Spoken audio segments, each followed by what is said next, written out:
Buenas tardes, Dios les bendiga.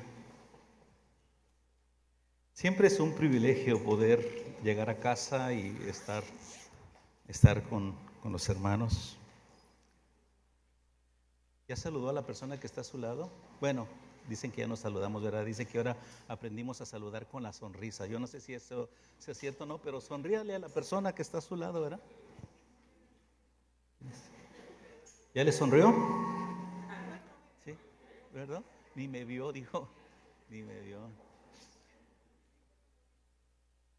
Perfecto. Reciban un saludo fraternal, un saludo caluroso de la iglesia Semillas de Mostaza en Colonia San Rafael. Dios ha sido bueno con nosotros también y gracias a Dios el Señor está añadiendo personas, pueblo allí en la congregación Semillas de Mostaza. ¿Cómo han estado, hermanos? ¿Bien? Otra vez, ¿cómo han estado? Bendecidos. Hay una frase que usaba nuestro hermano David Bello. ¿Cuántos recuerdan al pastor David Bello? Y él decía, a pesar de los pesares, ¿se acuerdan que usaba esa frase? ¿Sí? ¿No se acuerdan? Dice, a pesar de los pesares, Dios está en control. A pesar de los pesares, seguimos firmes y adelante. Esta mañana la enseñanza la he titulado En las luchas y en las pruebas. La iglesia sigue. Me dice el hermano Ricardo que había un corito de esos, ¿no? No es cierto, yo lo canté, ¿verdad? En las luchas y en las pruebas la iglesia sigue caminando. En este mes, en lo que va, en el tiempo que acaba de pasar, el pastor Ramón nos ha estado hablando sobre una de las situaciones que la iglesia desde el primer siglo hasta nuestra fecha ha estado enfrentando. Son peligros y son amenazas que siempre están latentes, siempre están allí.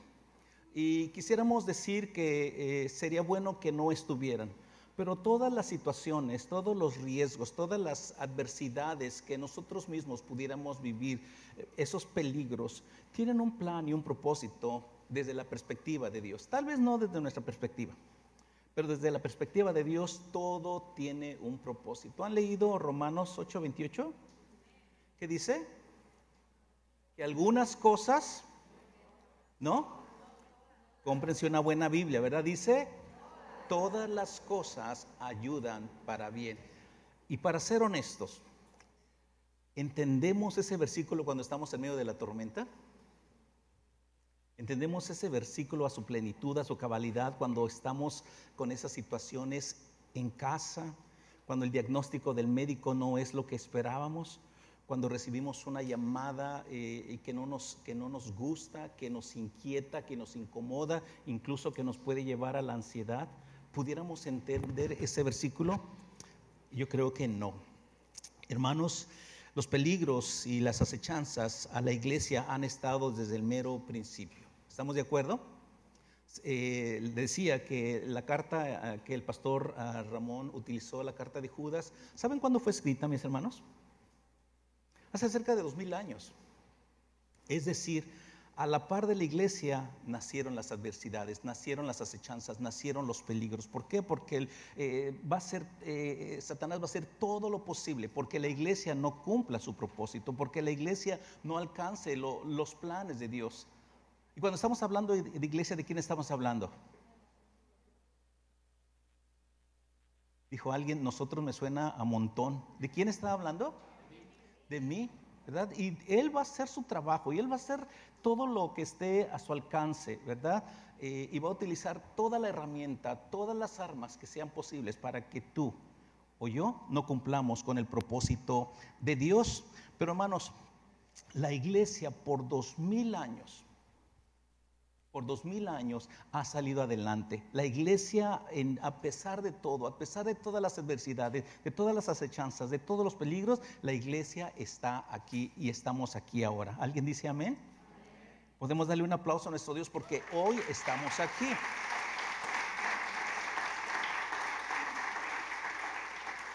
Y la razón por la que hoy estamos aquí, hermanos, es porque de alguna manera, lo entendamos o no, es porque la iglesia ha practicado un espíritu que encontramos en el libro de Nehemías. Si trae su Biblia, busque Nehemías capítulo 4, versículo 17. Mientras lo están buscando, recordaremos que Nehemías, ¿verdad?, era copero del rey, pidió permiso para ir a Jerusalén porque la ciudad le faltaba construir las murallas, ¿verdad? Y cuando está allí, pues sí, él tiene un plan, él tiene un proyecto de que va a llegar, va a construir, empieza a juntar los materiales, convoca a la gente, convoca a una asamblea y les explica el propósito y empieza a construir. Pero, por allí había unos hombres, unos vecinos, ¿verdad? Tobías, Sanballat y el árabe, creo que dice así el texto, ¿verdad? Dice que se oponían fuertemente y estaban constantemente hablando a él. Dice: ven, queremos hablar contigo, queremos hacer un trato, queremos construir contigo, no construyas, ¿quién te dio permiso? Todo eso, ¿verdad?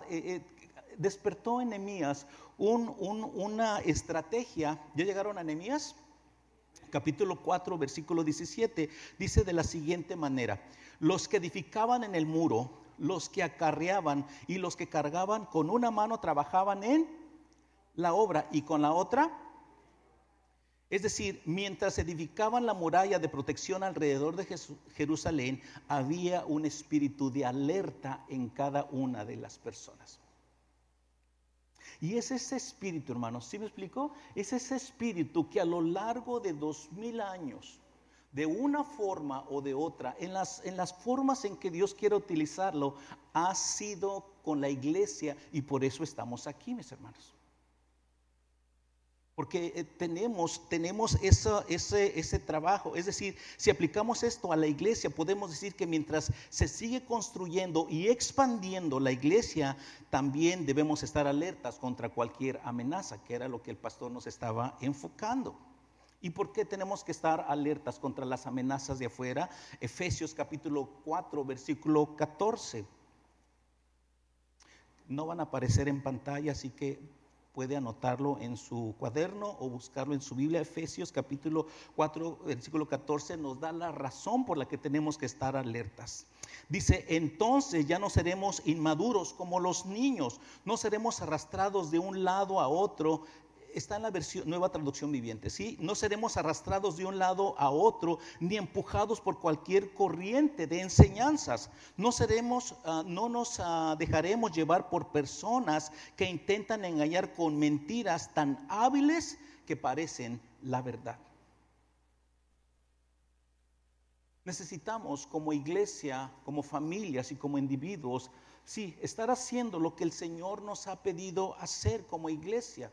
Es decir, la iglesia tiene dos áreas de influencia, dos áreas de trabajo: la interna y la externa. Y dice que nosotros tenemos que estar alerta a lo que esté pasando afuera. E interna, permítame darles algunas áreas, y yo sé que tal vez ustedes pueden añadir más. Pero, ¿qué es el trabajo que la iglesia está haciendo dentro? Edificar, servir, sanar, restaurar, cuidar, ayudar, adorar, crecer, multiplicarse, etcétera, etcétera. ¿Lo repito? La iglesia su trabajo dentro es edificar, servir, sanar, restaurar, cuidar, ayudar, adorar, crecer, multiplicarse. Y hacia afuera, ¿cuál es el trabajo que estábamos diciendo? Estar alertas contra cualquier corriente de ideologías. ¿Cuántos están conscientes todas las ideologías que hoy están latentes? ¿Nos gustan? Desde la perspectiva como hijos de Dios, de acuerdo a los mandamientos que Dios ha dicho. ¿Estamos de acuerdo con esa ideología? Y el enfoque, ¿saben cuál es el enfoque de muchas de esas ideologías? De los miembros de nuestra familia, ¿quién creen que tienen en la mira? ¿A quién? ¿A los más pequeños, porque sabe que si siembran ideologías en ellos, estas ideologías, ellos van a ser afectados todo el resto de su vida, o el trabajo que tendrá la iglesia de restaurar va a ser más profundo. ¿Sí me explico? Entonces decíamos que a lo largo de 2000 años la iglesia ha enfrentado toda clase de peligros, de amenazas, y sin duda, si hiciéramos una lista de lo que la iglesia ha padecido a lo largo de todos estos 2000 años, sería tan larga como personas estamos aquí. Hermanos, y esta situación, esto que estamos hablando, no es solamente de Hechos capítulo 2 hasta nuestros días. Esta situación, si usted analiza el Antiguo Testamento, es exactamente lo mismo. Los métodos, las situaciones que Dios utiliza en sus propósitos y sus planes es similar. Permítame, en el Antiguo Testamento, el Señor saca al pueblo de Israel de Egipto y les dice que los va a llevar hacia la tierra prometida, porque quiere un pueblo que sea su especial tesoro, para que lo adore y dé a conocer su nombre entre las naciones. Al introducirlos a la tierra prometida, les dice que aquí está la tierra, ahora hay que conquistarla. En otras palabras, les dice, ahora hay que pelear.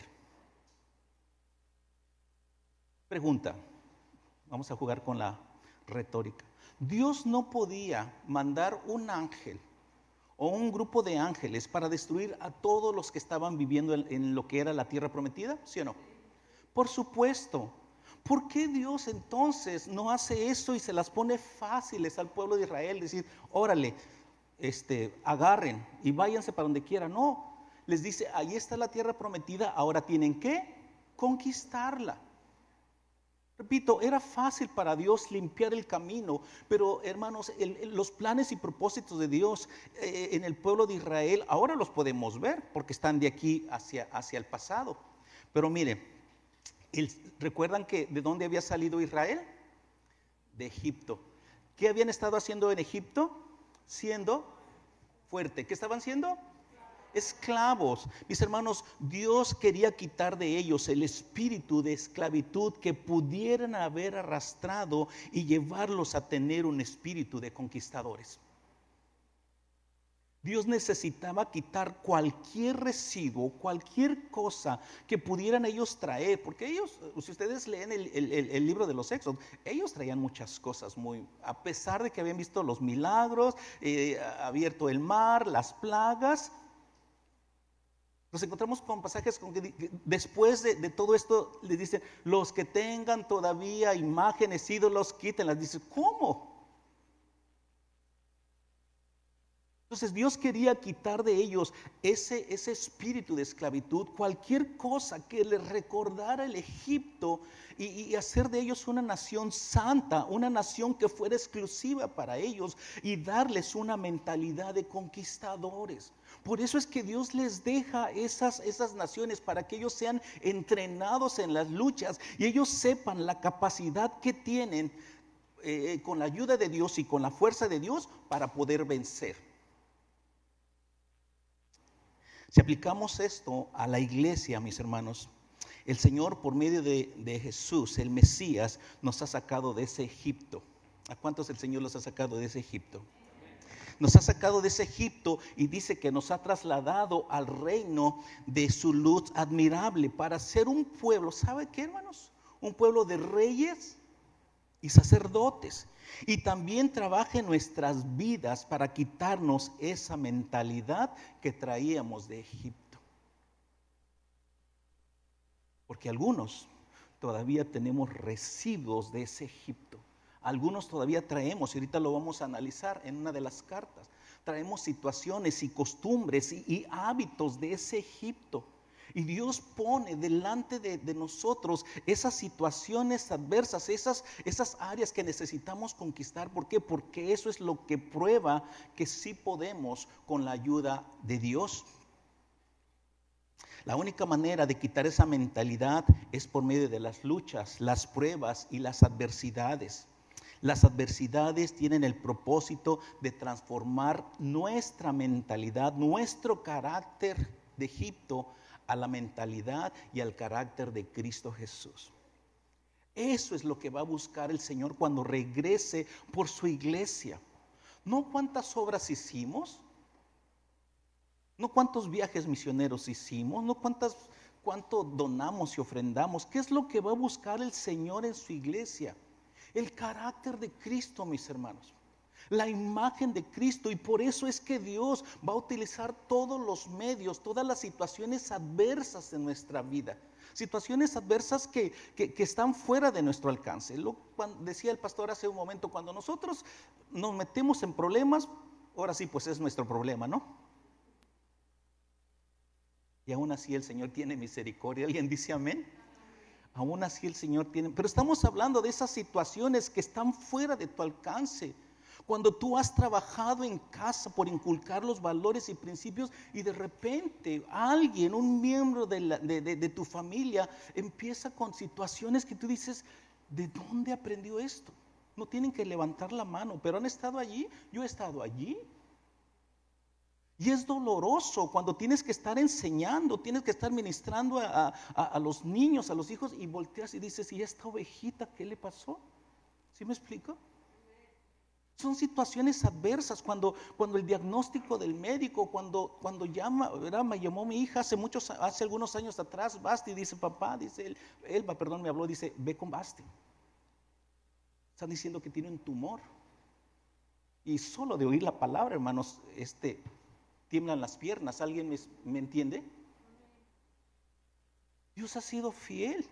Pero son esas situaciones y esas adversidades que Dios utiliza para limpiarnos y para purificarnos. ¿Por qué? Porque eso nos va cada día haciendo quitar más nuestro orgullo, nuestras fuerzas y confiar más en la gracia, en la misericordia de Dios. Y Jesús se está formando en nosotros, mis hermanos.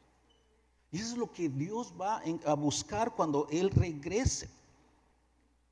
Él desea, hablando de la iglesia en el Nuevo Testamento, de la semejanza con el Antiguo y el Nuevo Testamento, Él desea un pueblo que le adore en espíritu y en verdad, y lo dé a conocer en Judea, en Samaria y hasta lo último de la tierra. Lo mismo que le pidió al pueblo de Israel es lo mismo que Dios está pidiendo a la iglesia de esta generación. ¿Alguien dice amén? Jesús ha prometido a sus discípulos, o le prometió a sus discípulos, dice, yo me voy a ir y voy a preparar un lugar, porque donde yo estoy, yo quiero que ustedes también estén. ¿Fue fácil para el pueblo de Israel? ¿Ustedes creen que fue fácil para el pueblo de Israel conquistar la tierra? Fue difícil, hubo batallas que se perdieron vidas. Tuvieron que esforzarse, tuvieron que entrar a rutinas que ellos no tenían. Pero fueron estas rutinas, fueron estos entrenamientos, fue esto que ellos hacían día tras día que pudieron ellos conquistar la tierra. Le preguntaba hace un momento a Cari, levanta tu mano. Ella es nuestra medallista, no de Tokio 2020, por favor no vayan a pedirle autógrafos, ¿verdad? Y ella es una patinadora. Ok, es una patinadora. ¿Cuántos la han visto? Y le pregunté, cuando tienes una práctica, cuando sabes que vas a ir a una competencia, ¿cuántos días entrenas? Le dije, ¿cuántos días a la semana? Dijo, de lunes a sábado. Y el domingo porque está aquí, ¿verdad? Le dijo, entreno en la mañana y entreno en la tarde. Y le dije, ¿qué pasa si cuando viene una competencia tú dejas de entrenar? Dijo, me va mal. No me va bien. Dios espera que cada uno de nosotros mantengamos nuestro ritmo de crecimiento y de aprendizaje de la palabra. Y una que otra vez en nuestra vida llegará y tocará la adversidad para probar en qué nivel estamos. Por eso hacen las competencias, para ver en qué nivel estamos. ¿Fue fácil para el pueblo de Israel? No lo fue. ¿Lo es para la iglesia? Tampoco lo es. El apóstol Pablo, si gustan seguirme a 1 de Corintios capítulo 10.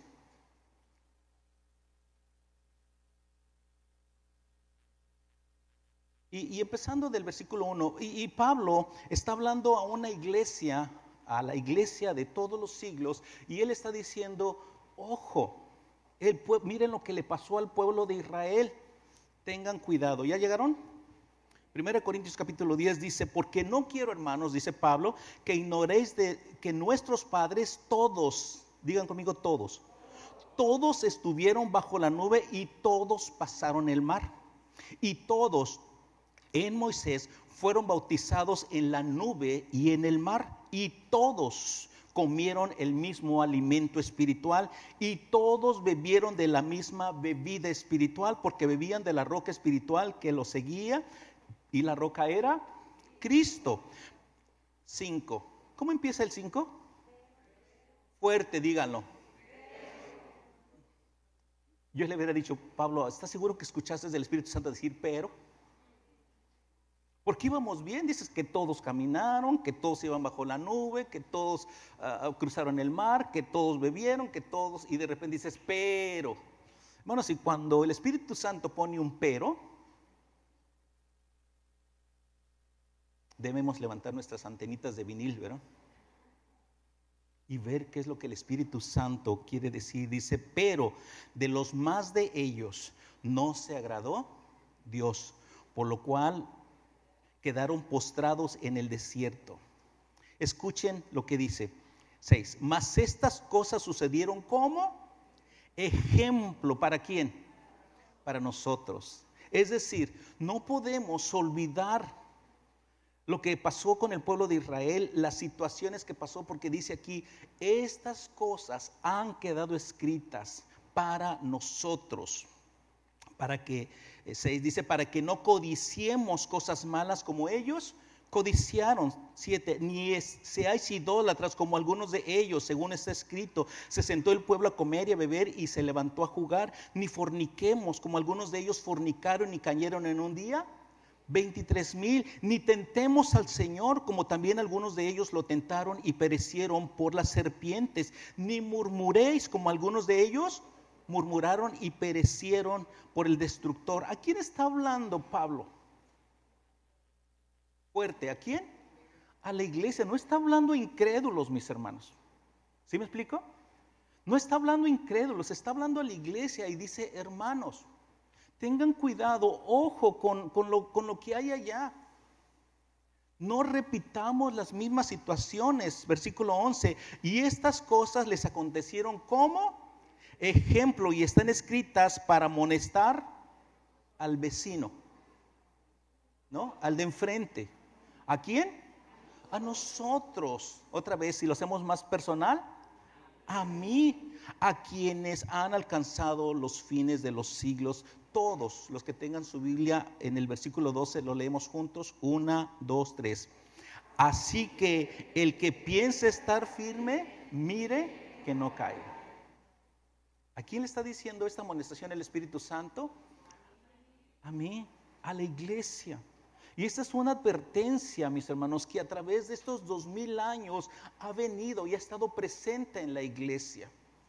Sí, tenemos un trabajo interno, pero también tenemos que estar alerta con lo que está a nuestro alrededor. Ese espíritu que había en Nehemías 7:14, de que con una mano estaban trabajando, construyendo, y con la otra, alertas.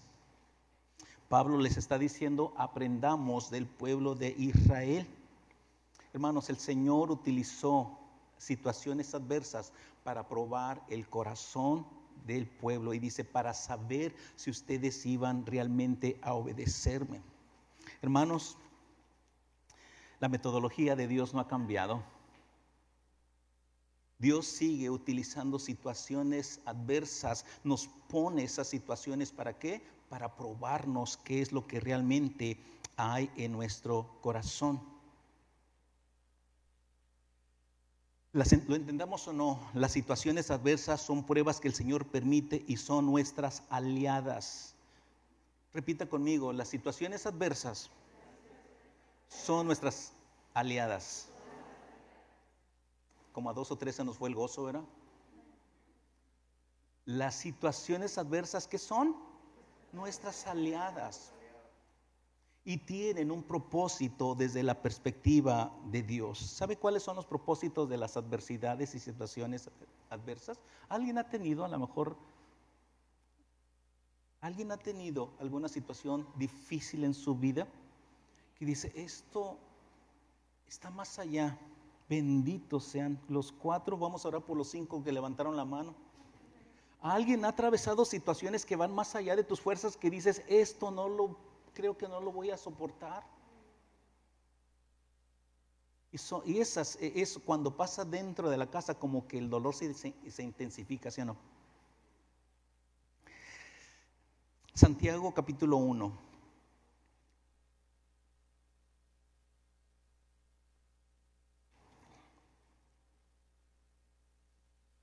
¿Ya están allí? Santiago capítulo 1, versículos 2, 3 y 4. Voy a permitirme leerlo para ustedes. Dice, hermanos míos, tened por sumo gozo cuando os halléis en diversas. Yo creo que aquí sería otra cuestión otro asunto que yo le preguntaría a Santiago. Santiago, ¿estás seguro que el Espíritu Santo te dijo que deberíamos de gozarnos en las tribulaciones? Me hubieran quemado en la hoguera, ¿verdad?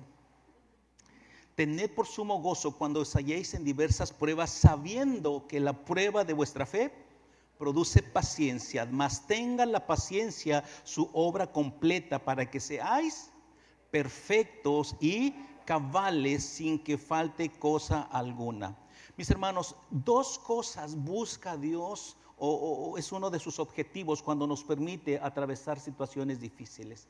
Es que seamos perfectos y cabales. Y cuando aquí está, cuando en la Biblia usted encuentra el término perfecto, no quiere decir que es una vida que usted dice, ay, nunca he pecado. Porque nadie puede decir eso. Dice la palabra de Dios que el que dice que no ha pecado, hace a Dios mentiroso. Es decir, que el hombre es un pecador. Pero cuando está hablando aquí de perfectos, está hablando de madurez. Diga conmigo, madurez. Es decir, Dios desea llevarnos de ese estado de inmadurez, cuando nosotros venimos a los pies de Cristo, que somos inmaduros en la fe, y Dios desea trasladarnos a ese nivel de madurez, de adultez espiritual. ¿Por qué? Dice Pablo, cuando yo era niño, hablaba como un niño, pensaba como un niño, juzgaba como un niño. Dice, pero cuando ya llegué a la adultez, ya me convertí en hombre, dice, dejé todo lo que era de niño. Es exactamente el mismo principio que Dios está utilizando en nuestras vidas. Dios quiere que nosotros dejemos esa mentalidad de niño y lleguemos a una mentalidad de adulto, de madurez. Y es el término que utiliza aquí cuando dice que seamos perfectos. En otro texto dice, para que no seamos niños fluctuantes, llevados por cualquier viento de doctrina, ¿verdad? Por estrategia de hombres que disfrazan la verdad la mentira como si fuera verdad.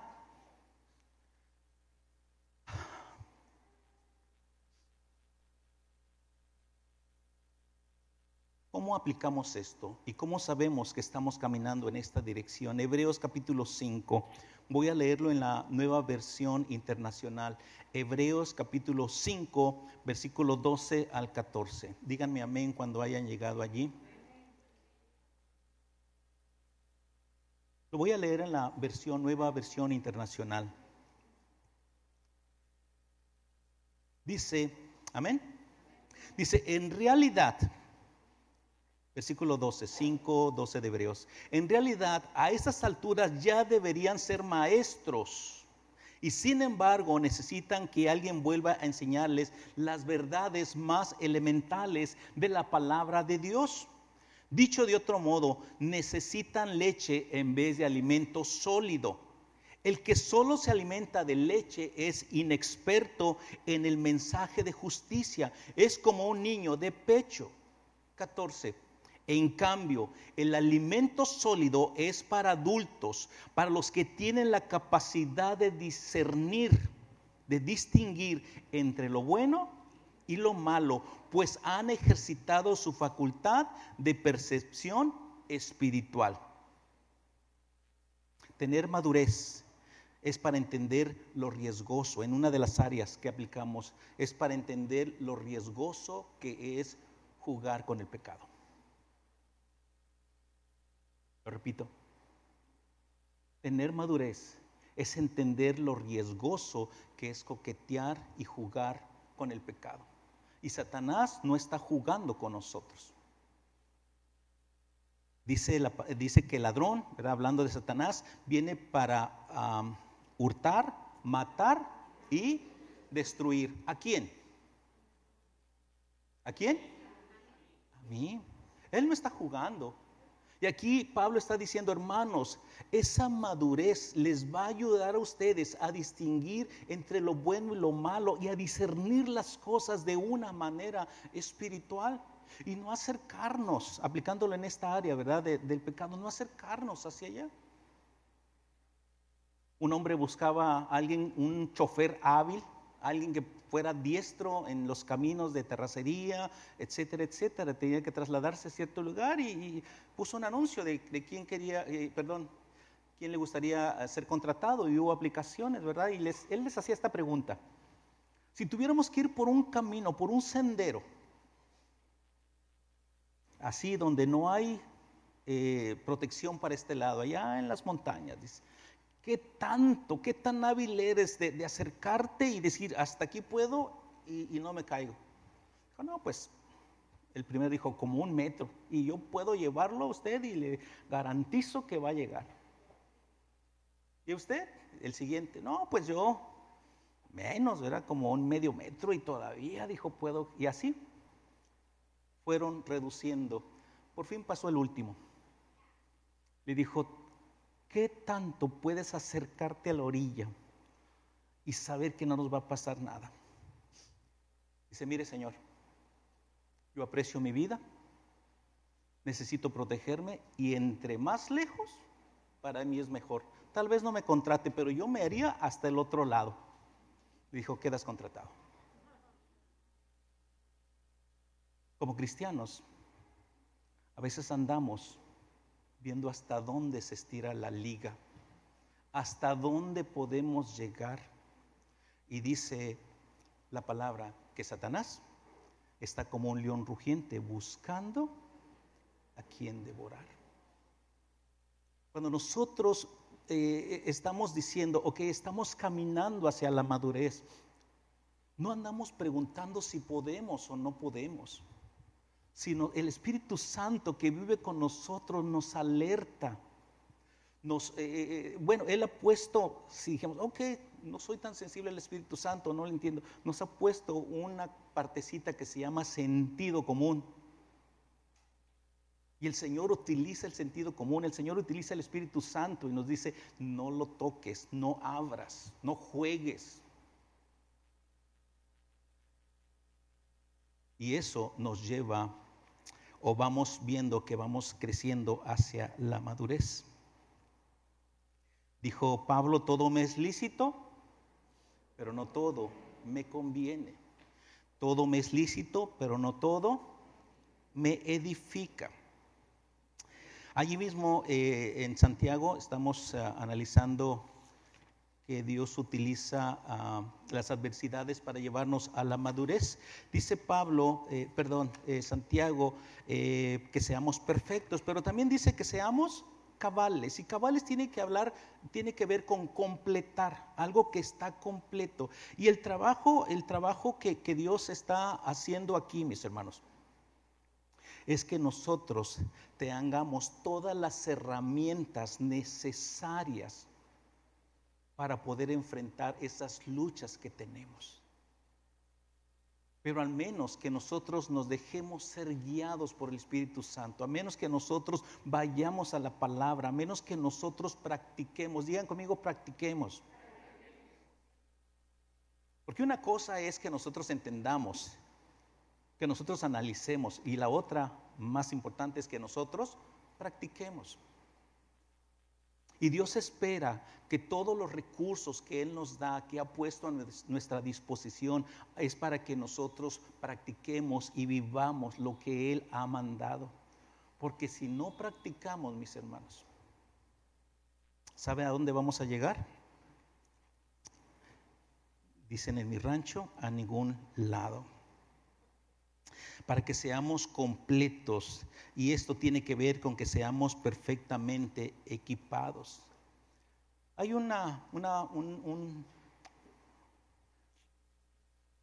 otro propósito, está allí en Primera de Pedro, solamente vamos a analizar una palabra.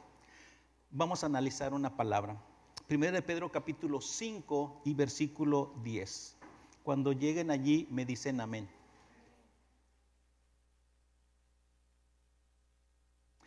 Primera de Pedro capítulo 5 versículo 10 dice: mas el Dios de toda gracia, que nos llamó a su gloria eterna en Jesucristo, después que hayáis, fuerte, dígalo, un poco de tiempo, Él mismo afirme. Solo quiero que chequemos la primera palabra, perfeccionar. Hermanos, y perfeccionar tiene que ver con el asunto de ajustar. Pues tenemos preciosísimas mujeres que conocen muy bien de mecánica, pero creo que se da más al lado de los varones, pero hombres o mujeres. ¿Alguna vez usted sintió que su carro estaba consumiendo más gasolina? No porque le vendían menos gasolina allá en la gasolinería que usted quiere ventanear, pero no le vamos a dar chance. O que hacía chaca, chaca, traca, traca, ¿verdad? Y usted lo llevó al mecánico. ¿Conoce o escuchamos la palabra, entendemos la palabra tune up? ¿Verdad? Y el mecánico le dice, mire, si verdad quiere ahorrar gasolina, si quiere que le funcione bien, dice, su carro necesita un tune-up. ¿Qué es? Un ajuste. Hay que limpiar las bujías, limpiar las guías, cambiarle, y ya ve que los mecánicos, ¿no tenemos mecánicos aquí?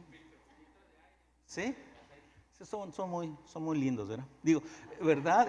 Inventan palabras.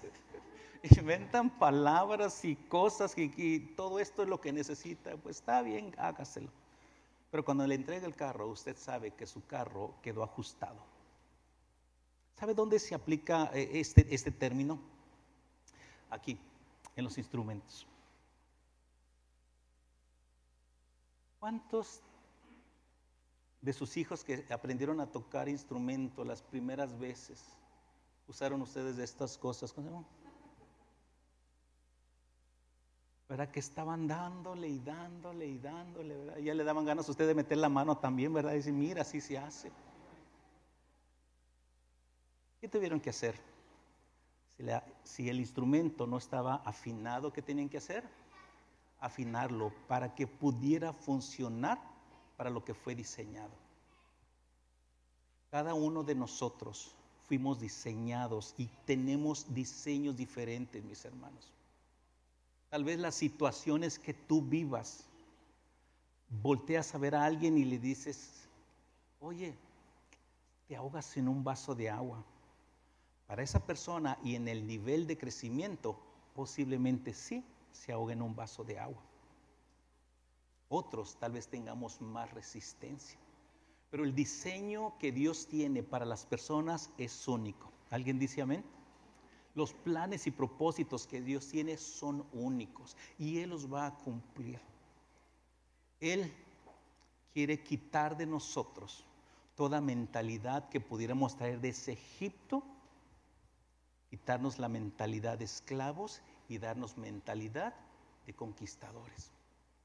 Y por estos 2000 años, mis hermanos, la iglesia en las luchas y en las pruebas, la iglesia sigue caminando. Que Dios les bendiga, hermanos. Es un placer poder compartir la palabra con ustedes.